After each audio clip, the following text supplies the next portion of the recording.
Bon matin tout le monde. Bonjour, bienvenue à la capsule. Fait que ce matin, j'ai pensé faire un peu un retour sur ce qu'on a vu la semaine passée. Sur le bonjour, Madame Pierrette. Ça fait longtemps qu'on s'est vu.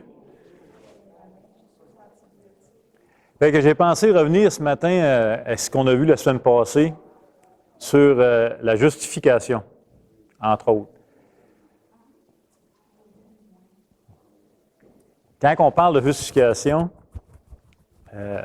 par exemple, si vous témoignez l'Évangile ou peu importe, vous discutez avec quelqu'un qui est non-croyant, puis que vous lui dites la vérité, qu'en tant que croyant, vous êtes assuré d'avoir la vie éternelle parce que vous êtes justifié, par exemple, etc., souvent les gens vont réagir.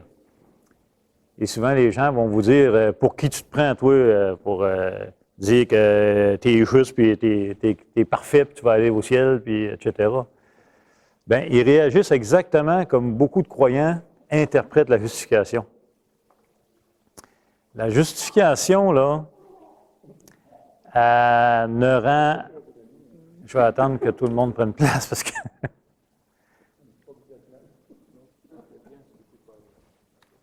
Pardon? Ce que je veux vous dire ce matin, c'est que la justification, là, elle rend personne meilleur. Ni pire, par exemple. Au moins. OK? C'est pas ça la justification. La justification, c'est une déclaration. Maintenant, si je vous demande un verset à l'appui pour dire que la justification, ça rend personne meilleur, vous ne prendriez quel verset? Pour que ça soit clair dans nos têtes. Bon, Dieu nous a justifiés. OK. Quel verset qu'on pourrait utiliser dans les Écritures, dans les Évangiles, pour démontrer que la justification, c'est une déclaration. Ça ne nous rend pas juste. Ça ne nous rend pas meilleur. La justification ne rend personne meilleur. Ça ne change absolument rien sur votre comportement. C'est une déclaration légale de la part de Dieu. Il vous déclare juste.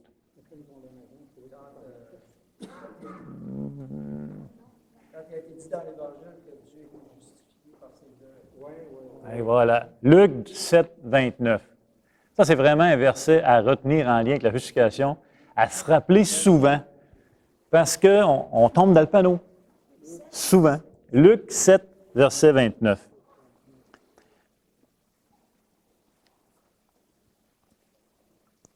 Ça nous dit ceci, et tout le peuple qui l'a entendu, et même les publicains, ont justifié Dieu. Ont justifié Dieu en se faisant baptiser du baptême de Jean. C'est exactement le même terme qui est utilisé pour les croyants. Maintenant, ici, ils ont justifié Dieu. Si justifier veut dire rendre meilleur, rendre bon, bien, il faut l'appliquer ici. Est-ce que les gens sont en train de rendre Dieu meilleur? Non, ben non. Ils ont déclaré Dieu juste. C'est ça que ça veut dire, justifier.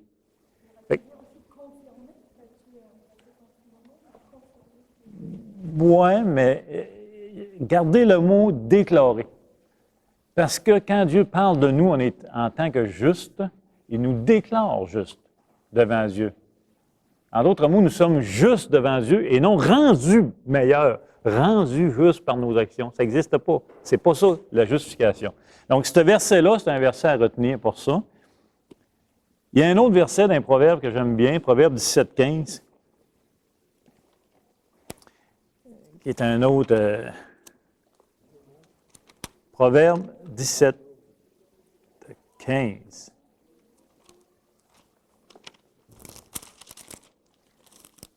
Je cherche mes proverbes le matin.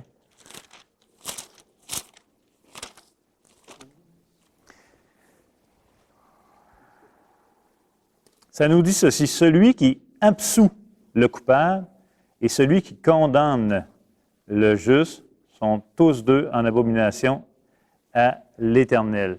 Dans d'autres versions, c'est celui qui justifie le coupable. OK? Celui qui justifie le coupable est en abomination à l'Éternel. Si justifier voudrait dire que ça rend meilleur, bien, celui qui rendrait meilleur le coupable, ça serait une bonne nouvelle. Vous me suivez-vous? Alors, celui ici qui justifie le coupable et celui qui condamne le juste sont tous deux en abomination à l'Éternel. Donc, justifier, ça ne veut pas dire rendre meilleur. Tellement, mais tellement important à faire la distinction. Ça ne veut pas dire rendre meilleur. Maintenant, on a vu la semaine passée que justifier, ça vient de deux facettes. Ça vient de l'obéissance passive et l'obéissance active de Jésus-Christ. Qu'est-ce que l'obéissance passive? L'obéissance passive, c'est ce que Jésus a subi sur la croix. OK? Quand il est mort sur la croix, il a subi notre condamnation. Pourquoi? Parce qu'on était déclaré coupable de par la transgression d'Adam dans le jardin d'Éden. Nous sommes déclarés coupables. Déclaré coupable, c'est tout simplement le mot contraire d'être déclaré juste. Présentement, nous sommes pas les croyants, là, attention, mais l'être humain vient au monde coupable devant Dieu à cause de la transgression d'Adam. Il ne devient pas pire. Comprenez-vous? Quand un juge à la cour déclare quelqu'un de coupable, il ne le rend pas pire par sa déclaration. Vous me suivez-vous? Si je suis accusé d'un vol, je passe en cour et on me déclare coupable de ce vol, cette déclaration-là, ce jugement-là ne me rend pas pire. Ça ne fait pas de moi une personne qui va de pire. C'est une déclaration légale sur la chose. Mais quand Dieu nous déclare juste, c'est la même affaire. Ça ne nous rend pas meilleur. Ça nous déclare juste d'un acte légal. C'est une déclaration juridique. Ça ne nous rend pas meilleur. Vous allez nous trouver étonnant, là? Mais je vous le dis. Mais il teste un dossier. Pardon?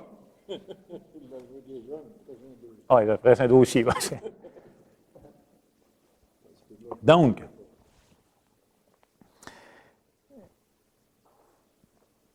quand Christ est mort sur la croix, il nous a enlevé notre condamnation. Ça a fait de nous des gens qui ont passé de coupables à non coupables. Notre condamnation a été payée par lui, sur la croix. Mais un peu comme je disais, notre culture évangélique, ici au Québec, on a mis extrêmement d'emphase sur que Christ est mort pour toi. Et c'est vrai. On prêche l'Évangile en disant que Christ est mort pour nous sur la croix, il a subi notre grande colère, etc., il a payé à notre place, et c'est tout vrai. Mais ça ne nous déclare pas juste cette action-là. Ça ne fait qu'enlever notre condamnation. Et j'avais essayé de vous donner une analogie la semaine passée, mais je pense que même moi, j'avais de la misère avec. Dans ma tête, ça allait bien, mais quand je suis venu pour la verbaliser, ça... C'est du... Dans nos têtes, des fois, les prédicateurs, ça roule en tabarouette. Hein? Mais regardez bien, si Jésus-Christ avait seulement subi pour nous, à la croix, notre condamnation, bien, on ne serait pas déclaré juste, mais on serait non coupable seulement. Et il faudrait toujours encore passer le test d'obéissance. C'est comme si on se retrouverait dans le même état qu'Adam à passer à nouveau un test d'obéissance. On l'échouerait, mais Christ a payé pour nous. Parce que quand Christ est mort sur la croix, il a payé pour nos péchés, passé, présent et à venir. Mais si c'était seulement ça qu'il avait fait pour nous, on ne serait plus coupable, mais on ne serait pas juste. On ne serait pas déclaré juste, parce que la justice de Christ passe par l'obéissance. Il n'y a pas d'autre canal pour être déclaré juste que par l'obéissance de Jésus-Christ. C'est tout. Et une des raisons pourquoi Jésus a été incarné en homme, 100% homme et 100% Dieu, c'était pour accomplir la justice pour nous. Et cette justice passe par son obéissance parfaite. Et quand on lit Romains, chapitre 5, les versets 12 et suivants, quand on lit que c'est par l'obéissance d'un seul, il est en train de nous dire que c'est l'obéissance qui nous sauve aussi. Ce n'est pas juste la mort de Christ. Ça prend les deux. Il faut balancer les deux. Savez-vous pourquoi? On a tellement mis d'emphase sur la première facette qui est la mort à la croix, et c'est vrai, là. Mais ça a créé quelque chose en nous. Ça a créé un stimulus à vouloir être bon, à vouloir être meilleur. Ayant été déclaré sauvé par Dieu, étant déclaré juste, mais n'associant pas son obéissance à notre justice, bien, on veut prouver notre obéissance. Ça nous a stimulés à planche. Et la preuve, c'est combien de fois on a été scandalisés de voir des croyants chuter, ou voir des croyants ne pas obéir comme nous, on voudrait qu'ils obéissent. Mais ça, en plus, à notre nature pécheresse, ça fait un méchant amalgame. Et on tombe dans le même panneau que les non-croyants sont. Quand on dit à un non-croyant que nous sommes justes devant Dieu, on dit, pour qui tu te prends? Qu'est-ce que tu fais de mieux que moi pour te dire juste? Et nous autres, nos cœurs vont embarquer là-dedans. Parce qu'on a oublié la facette de l'obéissance de Christ. Pourquoi vous êtes déclaré juste? C'est parce que Christ a été obéissant même jusqu'à la mort de la croix. Ça, c'est actif. Active, l'obéissance active, oui. C'est obéissance active. Je ne suis pas sûr si c'est les meilleurs termes, mais c'est parlant. T'sais. Obéissance passive, obéissance active. L'obéissance, les deux, de toute façon, donnent un résultat. Là. Les deux accomplissent de quoi? Parce que même Christ sur la croix, qu'on appelle l'obéissance passive, il est dans une obéissance active à la croix, parce qu'il s'est rendu là volontairement. Il y en a une que c'est l'exigence pénale de la loi. C'est OK. L'autre, c'est l'exigence d'obéissance à la loi. Donc, une, c'est qu'on méritait la condamnation, donc c'est la peine de la loi que Jésus a portée. L'autre, c'est obéissance active, c'est l'accomplissement de la loi, donc obéir à toute la loi. Ouais, merci, c'est une très bonne. Donc, c'est notre peine capitale à la croix. Hein? C'est notre peine capitale à la croix. Donc, ça, c'est extrêmement important, je voulais revenir là-dessus. Donc, rappelez-vous aussi qu'en Adam, on a hérité de deux choses. On a hérité du péché ou de la culpabilité, directement de Adam à nous. Donc, et il prouve son argumentation par la mort physique en passant.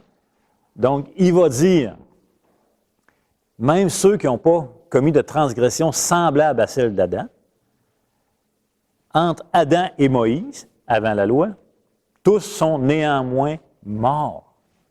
Donc, tous sont néanmoins subi le châtiment d'Adam. Fait que c'est son argumentation, Paul, pour prouver qu'on est tous coupables en Adam. Et ensuite, il y a la deuxième héritage qu'on a reçu, si vous voulez, c'est notre fameuse corruption. Ce qu'on appelle dans notre langage courant, nature pécheresse. Mais c'est notre corruption qu'on a héritée. Et ça, c'est corrompu jusqu'à l'os, dans le sens qu'il n'y a rien en nous qui n'a pas été affecté. Tout. Notre jugement, notre libre arbitre, tout. Et ça ne veut pas dire en passant que qu'on est les gens les plus méchants du monde. C'est pas ça que ça veut dire. Potentiellement, quelqu'un peut manifester une méchanceté à l'extrême. Par exemple, pas d'exemple nécessairement, mais on est tous potentiellement, mais la loi freine le mal néanmoins, donc on ne manifeste pas tout, même si on est corrompu jusqu'à là, c'est une méchanceté épouvantable. Mais ce qu'il faut retenir, ce qu'on a hérité, c'est notre propre connaissance du bien et du mal. Nous sommes devenus comme Dieu. Et nous définissons sans lui qu'est-ce qui est vrai, qu'est-ce qui est bon. Et ça, c'est dramatique. C'est vraiment dramatique. Le 20e siècle est le siècle le plus meurtrier de l'histoire, de l'humanité, et pas sur la base de la religion, sur la base du bien et du mal que les gens se définissent. C'est pas croyable. On tue des millions et des millions de gens au nom du bien. Fait que ça, c'est extrêmement clair. On va voir deux, trois versets ensemble. 2 Corinthiens 5, 21.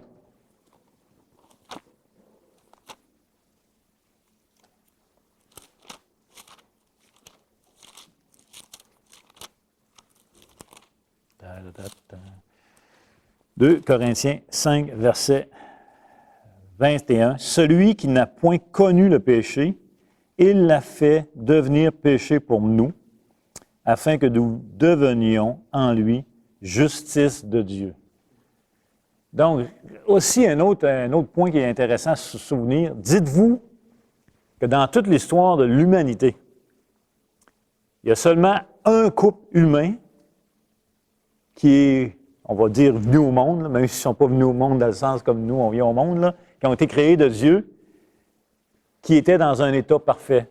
C'est-à-dire qu'il y avait l'option de transgresser ou pas. Il y a seulement Adam et Ève. Tout le reste de l'humanité, c'est-à-dire nous, on n'a pas eu cette option.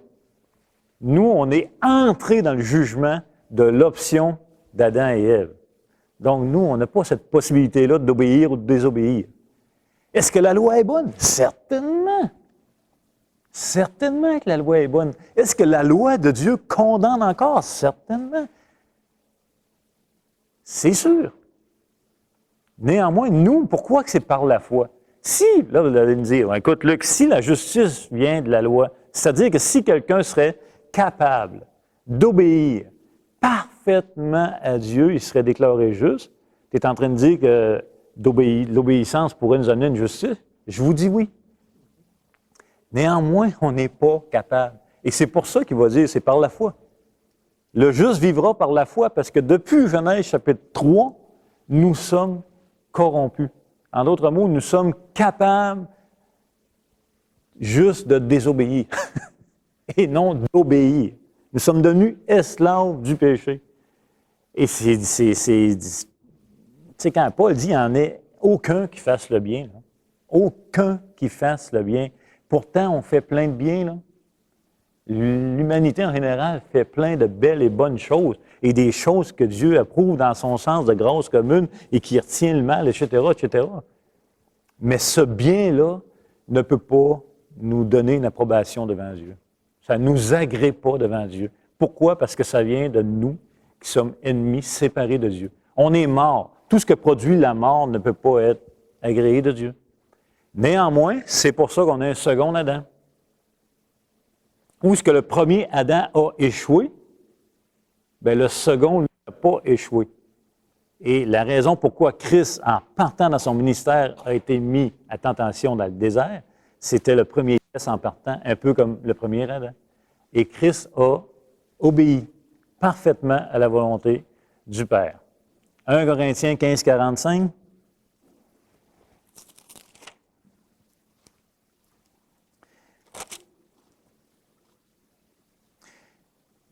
C'est pourquoi il est écrit, le premier homme, Adam, devint une âme vivante. Le dernier Adam est devenu un esprit vivifiant. Donc, on parle de deux Adams. C'est pour ça que toute l'humanité est soit encore sous l'effet du premier Adam ou sous l'effet du deuxième Adam. C'est tout. Si vous êtes sous le premier Adam, vous êtes encore condamné. La colère de Dieu est encore sur vos vies. Si, par la foi, vous êtes sous l'effet du deuxième Adam, bien, vous êtes déclaré juste de la part de Dieu. C'est pas plus compliqué que ça. Romains 4, 23, 25.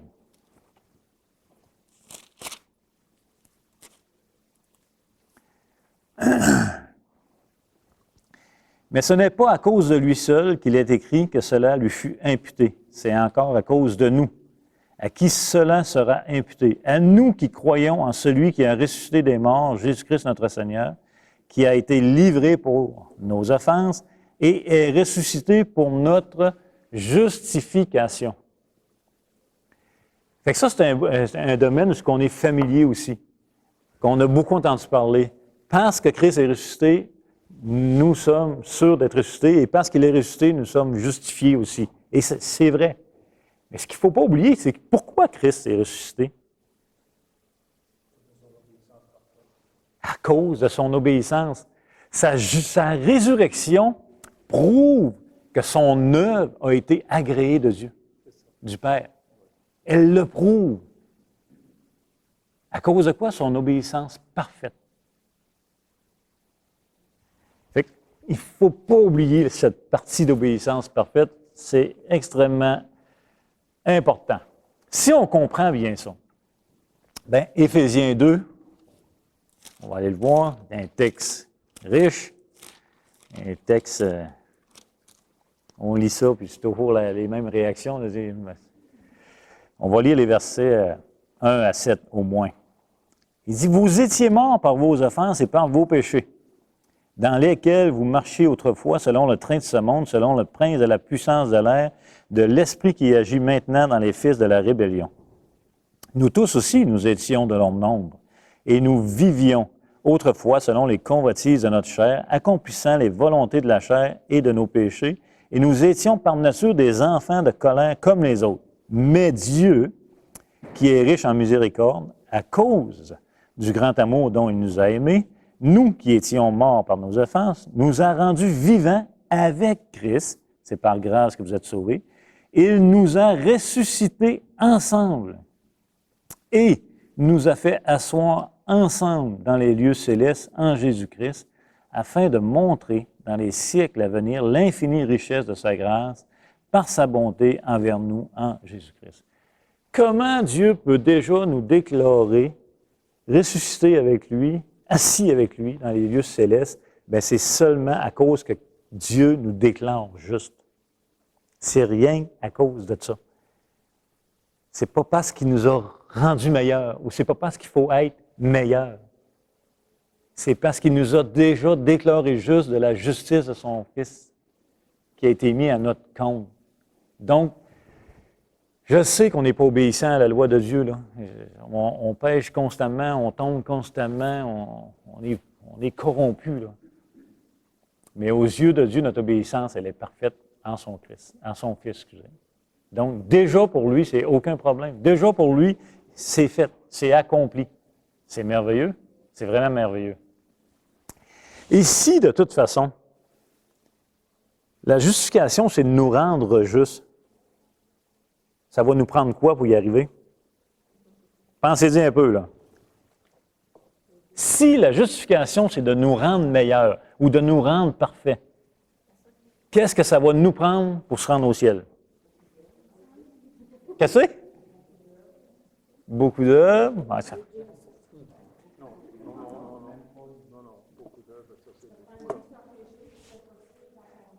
Une vie sans péché, c'est impossible. Pensez-y encore plus, là, dans le sens, faites un lien avec notre histoire ici au Québec, là. Pardon? Oui, mais ça va nous prendre quoi pour y arriver? Ça va nous prendre un purgatoire.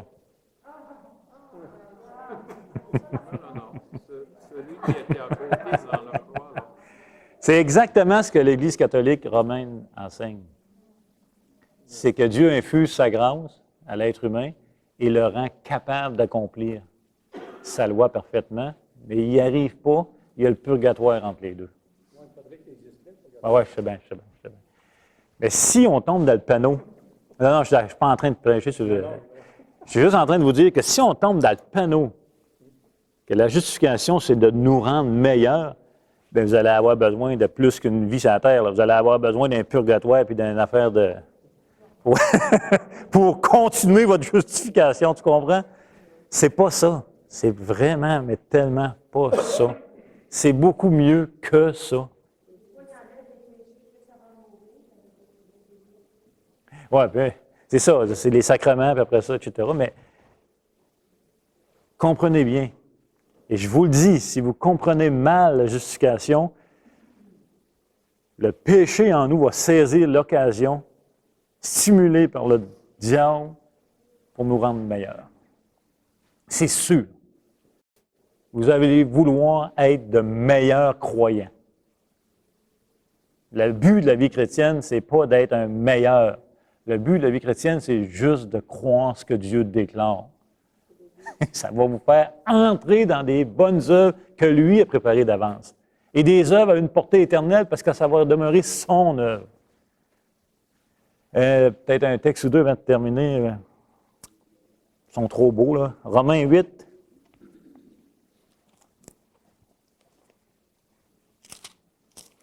On peut lire les 4 premiers versets du chapitre 8. Paul il dit, il n'y a donc maintenant aucune condamnation pour ceux qui sont en Jésus-Christ. Aucune condamnation. C'est pas un lien avec une bonne vie, cela, là. C'est pas un lien avec des bonnes œuvres ou à être meilleur. C'est un lien avec le contraire d'être déclaré juste. Si tu es déclaré juste, tu n'es plus condamné. Tu ne peux plus être condamné si tu es justifié. Donc, il dit, il n'y a plus de condamnation pour qui? Pour ceux qui sont en Jésus-Christ. En effet, la loi de l'esprit de vie en Jésus-Christ m'a affranchi de la loi du péché et de la mort. De la loi du péché et de la mort, les deux. Car chose impossible à la loi, parce que la chair la rendait sans force. Fait que là, vous voyez le point ici. Pourquoi qu'on ne peut pas être justifié par la loi? Parce que la chair la rend sans. On est esclave, maintenant corrompu. Chose impossible, parce que la chair la rendait sans force. Dieu a condamné le péché dans la chair en envoyant, à cause du péché, son propre Fils dans une chair semblable à celle du péché, et cela afin que la justice de la loi soit accomplie en nous. La justice de la loi soit accomplie en nous. Qui marchons non selon la chair, mais selon l'esprit. Et si on va voir la fin du chapitre 8, des versets 30 à 34, par exemple, du même chapitre. Paul, il va dire, « Et ceux qu'il a prédestinés, il les a aussi appelés. Et ceux qu'il a appelés, il les a aussi justifiés. » Déclarés justes. « Et ceux qu'il a justifiés, il les a aussi glorifiés. » Que dirons-nous donc à l'égard de ces choses? Si Dieu est pour nous, qui sera contre nous? Lui qui n'a point épargné son propre Fils, mais qui l'a livré pour nous tous, comment ne nous donnera-t-il pas aussi toutes choses avec lui? Qui accusera les élus de Dieu? C'est Dieu qui justifie. Qui les condamnera? Christ est mort, bien plus, il est ressuscité, il est à la droite de Dieu, il intercède pour nous. Ce texte-là ne fait du sens seulement que si vous saisissez que la justification, ce n'est pas de vous rendre meilleur, mais c'est d'être déclaré juste d'un acte légal de la part de Dieu. Qui peut déclarer un croyant coupable quand Dieu l'a déclaré juste? Personne. Personne. Allez-vous en cours. Si un juge déclare quelqu'un innocent, pas innocent dans le vrai sens de... pas imbécile, là, dans notre langue, innocent dans son vrai, non coupable, quand même, vous vous lèverez dans la salle, les deux mains en l'air, puis vous direz, s'il est coupable, c'est un bon rien, il fait ci, il fait ça, le juge l'a déclaré non coupable. Terminé. C'est terminé. Tu comprends? Mais c'est ça qui nous est arrivé.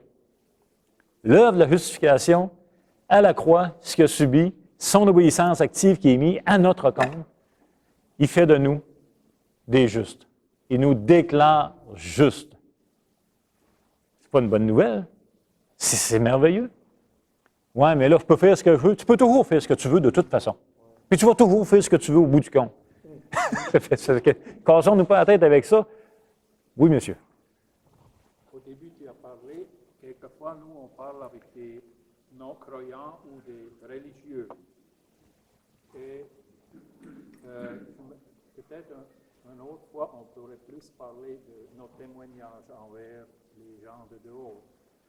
Ce matin, j'ai dit à Janine, c'est spécial comment le Seigneur a parlé avec cet homme qui a dit, mais j'ai tout fait ça concernant la loi.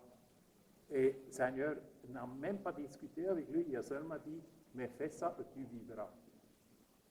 Et nous, quelquefois, on essaye avec nos bonnes paroles et avec notre intelligence, on essaye de convaincre et ça n'emmène nulle part. Et nous, on a dit, mais ça prouve simplement combien c'est nécessaire que Dieu fait un pas de plus dans la vie de ces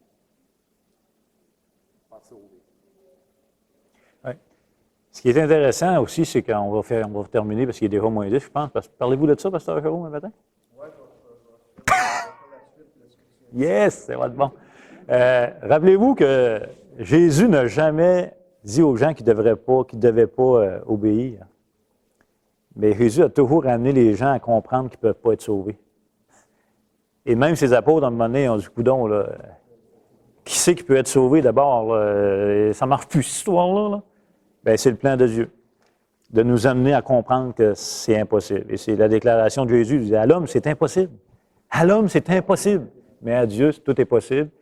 Et si vous voulez savoir comment Dieu est demeuré juste, tout en justifiant l'impie, bien, c'est l'obéissance active et passive. C'est bon? Bon dimanche matin, puis avec le pasteur Jérôme ce matin, je suis certain que ça va être éclairant.